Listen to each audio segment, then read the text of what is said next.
오늘 어느 지역 어떤 물건 보러 가나요? 신길동 15구역 공공재개발 도심 공공복합사업 전영기 대표님 그분이 계속 민봉이잖아요. 네네. 나는 공공이 더 나은 거. 그거를 한번 얘기해 볼게요. 그거를. 신길동 경매물건. 소재지는 신길동 319-55 누엠비 다가구 주택이에요. 예. 우리 옛날 우리 부모님들이 좋아했던 거. 꼭대기에서 내가 거주하고 아래층에서 새 받아 먹는 거. 이 다가구 주택이 22억짜리가 반토막 됐어요. 11억 6천. 현재 이재명 대통령이 다주택자 규제하잖아요. 그리고 세금도 많고 또 대출도 안 해주고 이런 물건들 서울이든 경기도든 다 반가예요. 반토막 나요. 그래서 저는 이재명 정부 하에 최대 수혜 부동산은 이런 부동산이 아닐까 생각해요. 근데 나는 투자 못해. 주택수에 포함돼. 그래서 이게 무주택자에 포함된다고 하면 그냥 대충 30억 먹는 게임이든 무주택자라고 하면 그러니까 우리들이 투자할 수 있는 상품은 아니고 유주택자들이 투자할 수 있는 상품도 아니야. 근데 무주택자한테는 이재명 대통령이 선물로 줬다고 보면 방토막에 사고 아파트 입주권도 뭐 향후에 받을 수 있을 것 같아서 그걸 한번 분석한 거예요. 야, 왠지 한번 우리 한번 살펴보도록 하시죠. 네. 대지 면적은 43평이고 건물은 뭐 3층이겠죠. 다중주택으로 지었을 것 같아요. 한 100평 정도 되니까 계산해 보니까 원룸형이 15개 들어가더라고요. 월세 받을 수 있는 물건. 이었던 거고 생긴 건 이렇게 생겼어요. 반지하 1층에 1층, 2층, 3층, 4층까지 올린 거겠죠. 다중주택. 이게 되게 재밌는 게 이게 두 건물을 맞벽으로 붙여서 지은 거예요. 합벽 건물이라고. 합벽이라고 해요, 명칭. 그러니까 이게 한 건물이 아니라 두 개가 붙어 있는 건물이에요. 네, 필지가 두 개가 네. 지금. 근데 웃긴 게 요거는 LH가 낙찰 받아갔어. 예. 비싸게. 음. 근데 얘는 안 받아갔어. 예. 그 이유인 즉슨 LH는 매뉴얼이 있잖아요. 맞아요. 매구조. 맞아요. 그러니까 요 건물은 그 매뉴얼에 맞는 건물이니까 비싸게 낙찰 받아갔는데 본인들이 시행사업 해야 되니까. 근데 요거는 그 매뉴얼에 안 맞았나 봐요. 그래서 이거는 반토막 된 거. 그러니까 보통 공공재개발은 기본이 이제 현금 청산 받겠다고 투자하는 거니까 얘가 낙찰받은 금액이 있으니까 얘보다 싸게 받으면 현금보상가 더 많겠지. 이렇게 내부 구조가 됐는데 문 세 짝 있으니까 이거는 보일러실 같고. 그러니까 한 층당 원룸이 3세대씩 있다. 그렇게 판단하면 되고, 총 15개. 그리고 이제 재밌는 게 이제 1차 이 물건을 내가 접근했던 목표가 뭐였냐면 현금 청산 받겠다. 현금 청산가가 20억인데 나는 10억에 사겠다. 그래서 10억 현금 투자 수익 보겠다 하는 개념으로 들어갔고, 근데 현금 보상에서 좀 재밌는 게 이게 이론이에요, 아직은. 실질적으로 내가 해본 적이 없어서 그냥 나만의 이론인데, 건물 보상가가 꽤 많이 올라갈 테요. 왜냐면 공사비가 오르니까 건물의 보상은 이 건물을 다른 지역에 지었을 때의 원가에서 감각상각해서 뽑아내잖아요. 근데 그 원가가 올랐잖아. 보상 투자에서는 건물 보상가가 꽤 높아졌을 거라고 저는 생각해요. 근데 아직 해본 적은 없으니까 나만의 이론일 뿐인 거고 최초가 22억 6,500만 원짜리가 두세 번 유찰돼서 11억 6천까지. 그러니까 솔직히 저 건물주는 뭔 잘못이야. 투자자 입장에서는 좋은 거지만 저분 입장에서는 저 다 반토막이에요. 지금 신림동 고시촌에 있는 그 다가구 주택도 있잖아요. 네. 다 반토막이에요, 이제. 경매물건. 수두룩해요. 물반 고기반이에요. 그래서 아니, 이런 거 살려야 되는 상황이에요. 그러니까 사실 뭐, 이재명 대통령님이나 사실 뭐 별반 차이는 없어요. 왜냐면 다른 일반인 수요자나 전문가도 이 부동산이라고 하면 아파트만 지금 부동산으로 그러니까. 지금 대화를 하고 있는데 이거 이렇게 망가진 시장이 90%가 넘는데 뭐 하는 건지 그러니까. 모르겠네요. 그러니까 아파트 외에 다른 시장은 다 반토막이에요, 이제. 경매물건 나오면. 원래 이제 아파트가 4만 세대가 등장하잖아요. 서울에. 그럼 다세대가 몇 세대 등장해야 되는지 아세요? 몰라요, 저는. 다세대 또 4만 세대 등장해야 돼요. 작지만. 매년? 네.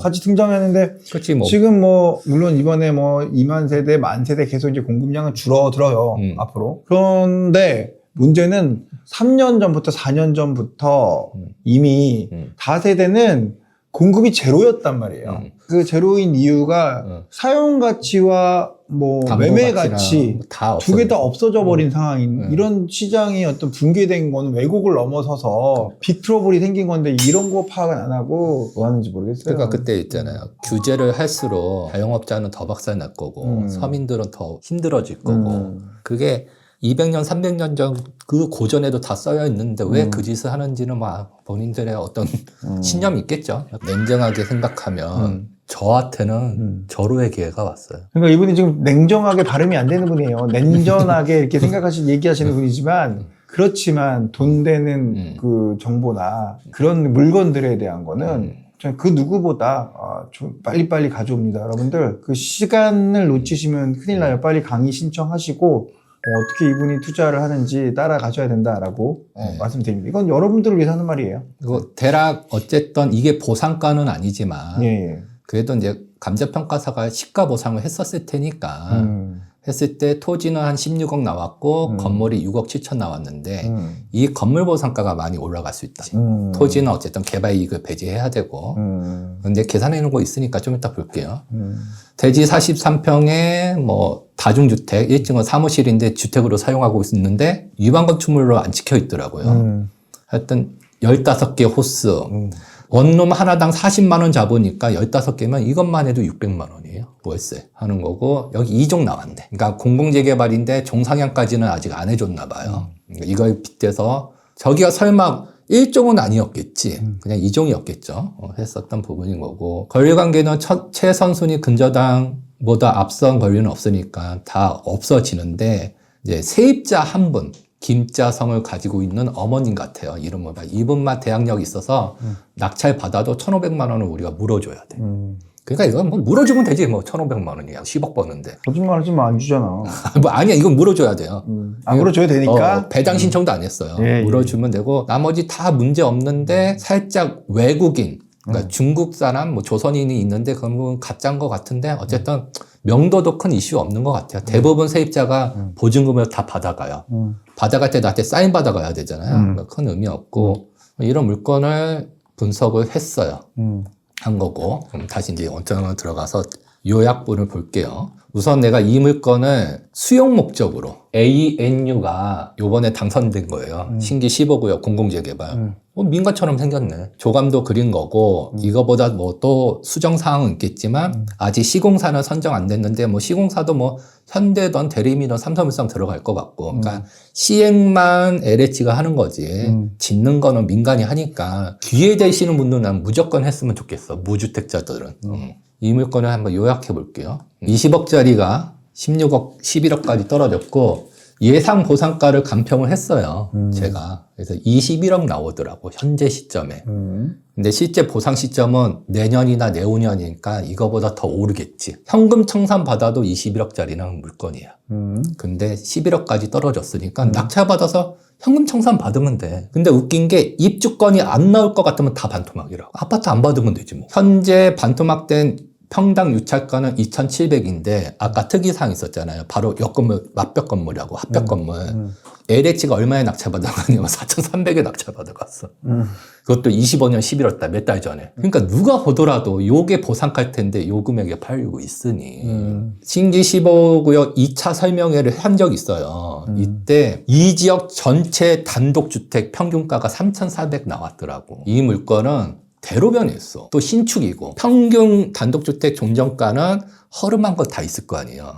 가운데도 있고 뭐 막다른 규모도 있을 거고 그게 3,400이고 이건 또 땅값만 보상한 거다 보니까 건물가까지 포함하면 그냥 20억. 아무리 보수적으로 보더라도 이재명 정부에서는 부동산 어떤 그 압박을 놓고 있는 상황이기 때문에 가격이 좀 떨어지면 감정가도 변하지 않을까요? 아 그렇죠. 근데 이제 더 오히려 올라가지 않고 떨어질 수도 있지 않아요? 근데 그럴 가능성보다는 어차피 주민들의 동의도 얻어야 되니까 아마 그럴 가능성은 5%도 안 된다고 봐요. 신기 15구역 도심공공주택 복합지구 현재 이재명 대통령 하에서 무주택자면 최대수의 상품이라고 저는 판단해요. 근데 이 물건에 이제 재밌는 게 뭐냐면 신축 건물이었잖아요. 신축 새로 지은 건물이니까 타임라인을 보게 되면 20년 3월 17일 날 인허가를 받았어. 그리고 1년 뒤에 공공재개발 후보지로 지정이 됐어. 공사 도중에. 그리고 보존등기를 후보지 지정되고 나서 보존등기를 낸 거고 그리고 어쨌든 이때까지만 해도 후보지였잖아요. 공공재개발. 이후에 지구 지정이 지정돼. 그러면 이 사람은 현금 청산이냐, 네. 입주권이 나오냐 했을 때 내가 판단했을 때는 입주권이 나와요. 현금 청산이죠, 법적으로는. 아니에요. 하겠는데. 근데 LH 담당자한테 물어보니까 지도 모르겠. 지금 하도 법이 복잡해갖고, 그러니까 내가 알기로는 법은 인허가를 내고 네. 권리 산정 기준의 이유에는 현금 청산이잖아요. 네. 근데 인허가를 내고 구역 지정, 지구 지정 전까지만 보정 등기 나면 원 주민한테는 입주권이 나오는 걸로 알고 있어. 확인한 결과는. 근데 이거를 LH 할 때 또 확인했더니 LH도 모르고 이거는 좀 더 깊숙이 조사는 해야 될 것 같아. 기본 원칙은 현금 청산 받겠다고 갔는데 확률 7, 80% 입주권 나올 것 같아. 근데 이게 아직 안 가본 세상이니까 다 우왕좌왕하긴 해요, 솔직히. 입주권이 안 늘어난다는 대전제. 이거는 뭐냐면 건축주, 현재 건물 소유자, 이 사람한테 입주권이 나오는 거지 낙찰받은 사람한테는 안 나오는 거잖아요. 근데 법이 또 바뀌었어요. 25년 8월 1일날 특례가 법이 개정돼서 1회 전매가 가능. 무주택자들만. 그러면 타임라인이고 내가 해석한 법대로만 본다고 하면 낙찰자도 입주권이 나올 가능성이 있다고 저는 판단해요. 물론 안 나올 수도 있어요. 그거는 해석에 따라 틀려지는 거니까. 안 나오면 10억 먹는 거고 나오면 아파트 입주권 받는 거. 이런 거는 베팅해갖고 한번 싸워보나 하지. 입주권 승계의 전제 조건은 무주택이어야 돼요. 네. 그리고 기간을 정해줘요. 네. 그리고 권리자 수가 안 늘어나야 돼. 그 1회 한해서만 가능하고 예. 그리고 지위승계 특약을 받아내야 돼. 예. 이거 쓴 LH 지금 별로 없어요. 네. 이것도 우리가 만들어서 아니 어떻게 써요? 막 지들도 몰라. 이게 새로 만드는 거니까. 이게 내가 해석한 대로 왜냐하면 기본 이 취지는 입주권이 늘어나는 쪼개기를 막겠다는 취지잖아요. 예, 예. 근데 이거는 어쨌든 선의의 피해자잖아. 그 입주권이 늘어난 게 아니잖아요. 물론 내가 어거지긴 하지만 그래 그러면 이거 인허가 보정동기 인정 안 해? 그러면 건물 없는 상태로 판단해서 대지 면적 60제곱미터 이상이니까 입주권 달라고 나는 행정소송 할 거야 나. 한번. 그러니까 해볼만 한 난이도야. 또 LH 이제 통화해서 답변 받은 게 이제 향후에 타임라인은 어떠냐. 그러니까 2027년 상반기에 보상을 시작할 거래요. 그러니까 1년 남았네. 오히려 세금이 문제네. 표준지 공시지가 기준일은 24년 1월 1일. 이때 기준으로 간평을 하고 실제 보상은 3년 뒤인 27년 상반기에 보상받으니까 이때는 시점만 수정해서 보상하는 게 실질적인 법이고 이론인데 이렇게 간평 안 한대요. 그 보상 시점에 시가 보상 해갖고 시세보다 한 10% 20% 싸게끔. 그게 누리더라고 보니까. 그리고 27년 한반기 2주니까 플러스 1년 정도 하면 될 것 같아요. 늦어지면 28년. 그러니까 만약에 혹시나 입주권이 나온다고 하면 이거보다 뭐 빠른 속도가 어딨어. 그런 거고 혹시나 입주권이 가능하다고 판단하게 되면 이거 1+1 물건. 그리고 확인해 보니까 25평, 34평을 짓는데 25평 분양가는 8억이고 34평 분양가는 10억 5천. 예상 보상가 뭐 거래가액이라고 할게요. 그냥 21억이라고 치면 10억 5천 33평 무상으로 받잖아요. 예. 그리고 현금 10억 5천 돌려받아. 네. 그러면 혹시 무주택자가 이거를 받아서 아파트 입주권을 34평 받는다고 하면 34평 무상에다가 현금 10억 돌려받으니까 30억짜리 받는다면. 근데 10억이야. 그냥 무주택자가 그냥 앉은 자리에서 20억 먹는 게. 무주택자들은 특혜인데 나 같은 투자자들은 시뮬레이션 돌려봤거든요. 이재명이 60% 먹고 내가 40% 먹는 게. 안 해, 씨. 근데 아무리 짱구를 굴려봐도 이재명 대통령이 60%를 먹어. 이거 못하겠어. 그러니까 이거는 무주택자 상품이야. 돈이 많지 않은 분들은 공유형도 있더라고요. 그러니까 25평은 LH랑 원 소유자랑 반반씩. 근데 재밌는 게 이게 나중에 환가를 받는데 환가 받기 전까지 그 절반에 되는 거 임대료 안 내도 된다고 그게 나오는 거거든요. 그게 가능한 건가? 완전 특혜인데. 그러니까 재정착률을 높이기 위해서. 그러니까 공공재개발은 어쨌든 이거 민간 아파트야 내가 봤을 때. 근데 어쨌든 재정착력을 위해서 무주택자들도 그러니까 혜택이 되게 좋은 것 같아. 그래서 나는 청약보다 더 나은 것 같아요 솔직히. 그 빌라들도 되게 많이 나올 거예요. 또 꽂혔구만. 조사하다가 근데 나는 관심 꽂혔어. 없지. 그래서 저는 무주택자가 낙찰받았을 때 입주권 나올 확률이 한 70% 이상 되지 않을까 그렇게 판단하는데 그렇게 막 던지지 마요. 이게 뭐 누군가 이제 그런 희망을 갖고 갔다가 선의 피해자가 나면 어떡하려고 그래요? 이게 왜 선의의 그건 쥐가 제대로 이해를 못한 거지. 이제 우리는 기본적으로 현금 청산을 목적으로 갔다가 해볼만 하다. 안 되면 많은 거고. 저한테 물어보세요. 저기 입주권이 나올 것 같은지 안 나올 것 같은지. 물어볼게요. 나올 것 같아요? 어때요? 나는 사실 미안한데 당신 말이 맞는 것 같아요. 나올 것 같아요. 왜 안 나올 것 같이 얘기하면서. 나올 것 같아요, 저는. 이거 내가 솔직히 확인했어. 네. 근데 LH에서 확인을 못했어. 그러니까 제가 말씀드린 거는 공문으로 줄 수 있는 상황이 아니라는 거고, 실무상은 굉장히 다른 경우들 많이 봤기 때문에. 다만 이제 여기는 좀 강제될 수 있는 부분이 공공이라는 타이틀이고, 정부가 좀 빨리 가져가다 보니까, 그거를 좀 이렇게 강행적으로 누군가 선의 피해자를 만들 수 있지 않을까 약간 두렵긴 한데, 확률적으로는 뭐 7, 80%? 저는 한 8, 90% 정도. 우리 김동산 7, 80% 벌지만 8, 90% 정도 나올 거라고 보긴 해요. 그리고 이게 어쨌든 1년이고 2년이고 기다려야 되니까. 그래서 4.5평 정도가 15개가 있더라고요. 40만 원은 받지 않겠어요? 월세만 600이에요. 네. 여기가 뭐 공실날 일도 아니고 12억에 낙찰받아서 600만 원씩 꼬박꼬박 받다가 현금 청산 받으면 10억 버는 거고 혹시나 아파트 입주권 나오면 30억 버는 거고 이런 게임이 어디 있어? 명도 관련해서는 1,500만 원 내가 인수해야 되는데 뭐 내가 물어주면 되니까 이건 뭐 명도 의미도 없는 거고 23년 5월 24일 이준으로 주거 이전비 이사비 있으니까 이거 갖고 흔들면 될 것 같아요. 그러니까 월세 잘 내라. 나가지 말고 이거 받아가라. 이것도 몇백 나오니 하면 되고 뭐 중국인 빼고는 그냥 명도 없어요. 그냥 의미 없어요. 명도. 제일 중요한 거 개인은 못할 것 같고 이제 주택이긴 하지만 법인으로 한번 낙찰받아서 22억에 청산받는다고 하고 12억에 낙찰받았을 때 세금 내고 하니까 4억 남더라고. 그러면 10억 투자해서 대출도 안 해주잖아요. 2년 뒤에 4억 벌면 연간 20% 수익이면 나는 못하지. 혹시나 마이너스 법인을 끌고 와도 추가 양도세 20%가 동일하니까 절세 효과가 없고 아까 얘기한 것처럼 다주택자들은 더 심하겠죠. 법인 그냥 이재명 대통령하고 6대4로 나눠먹는다고 보면 돼요. 안 해. 나는 안 해. 근데 개인이면 대박. 그럼 다시 개인 입장에서는 나 같은 경쟁률이 없어지는 거잖아요. 나는 무주택자고 혹시나 1주택자면 외곽 지역에 내 집이 있다 하시는 분들은 이거 하고 기존 주택 팔고 해서 요번에 서울에 내 집 마련하는 전략으로는 내가 알기로는 현재 시점에 최고 베스트예요. 그러면 여기까지는 오케이. 그럼 이거 하는데 이 12억 정도 낙찰을 받아보자 이런 뜻이면은 그럼 대출이 나오나요? 안 나와요. 전혀. 무주택자들은 6억 나올 수도 있는데 그건 상황에 따라서 큰 의미 없다는 게 그건 전세 나. 15개 전세 나요, 그냥. 그럼 웬만하면 자금 다 회수할 것 같은데. 그러니까 초기에만 내 돈이 들어가지 이거를 뭐 전세 놓고 뭐 한다고 하면 내 돈 그렇게 많이 안 들 거예요.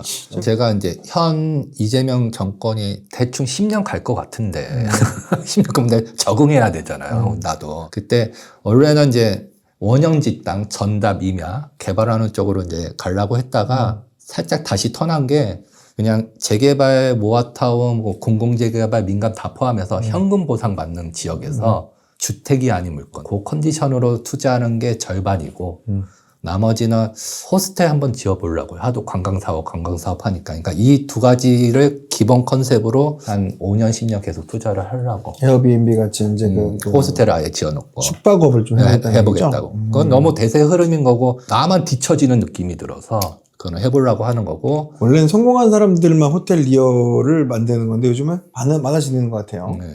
그리고 이런 이제 보상 투자가 어쨌든 싸게는 팔려. 근데 내가 대팔 때는 겁난데 이런 보상타는 사주는 사람은 명확한 거잖아요. 내가 싸게만 사면 되는 거니까. 그래서 여기에 주 포인트를 잡고 집중하려고 지금 계획 잡았어요, 거의. 그러니까 이 포인트로 투자를 할 거고 그리고 이제 저같이 투자자 입장에서는 주택 아닌 물건들 보면 되니까 뭐. 그 인창동에 요양병원도 나오고 정신병원도 나오고 많이 나와요. 요즘에. 그거 사면 돼요. 그럼 마지막으로 한번 여쭤보고 끝낼게요. 이재명 대통령이 이번에 집 팔았잖아요. 29억 중에서 뭐 양도세도 얼마 안 되지도 않는 것 같아요. 그 돈 가지고 뭐 할 것 같으세요? 뭐 주식 투자 자기 뭐 구프펀드가 하지 않을까요? 그러면은 주식으로 옮겨야 되는 거 아니냐 이거지. 아니 저는 왜냐면 비싸지는 게 제일 위험하다고 생각해요. 그리고 나는 반값에 팔리는 게 제일 싸다고, 제일 안전하다고 생각하기 때문에 단순히 주식하고 부동산을 보겠다고 하면 주식은 많이 비싸졌고 부동산은 이렇게 반토막돼 있고 그건 내가 워렌 버핏이라고 생각해도 난 같이 부동산- 투자. 그러니까 오르는 거는 팔아야 되고 떨어지는 건 사는 거잖아요. 그 원칙을 본다고 하면 난 오히려 부동산이 더 매력인 거고 또 그 얘기를 해요. 부동산이 수익률이 훨씬 높습니다. 왜냐하면 주식은 내버리지 못하잖아요. 근데 부동산은 내버리지를 하게 되면 그러니까 이거를 잘 모르는 사람들이 있어. 그리고 주식은 내 전재산 어떻게 묻어놔? 근데 부동산은 내 전재산을 묻어놔. 그러니까 심리적인 위안도 있고 했었을 때 저는 부동산이 훨씬 안전하고 수익률도 높다고 봐요.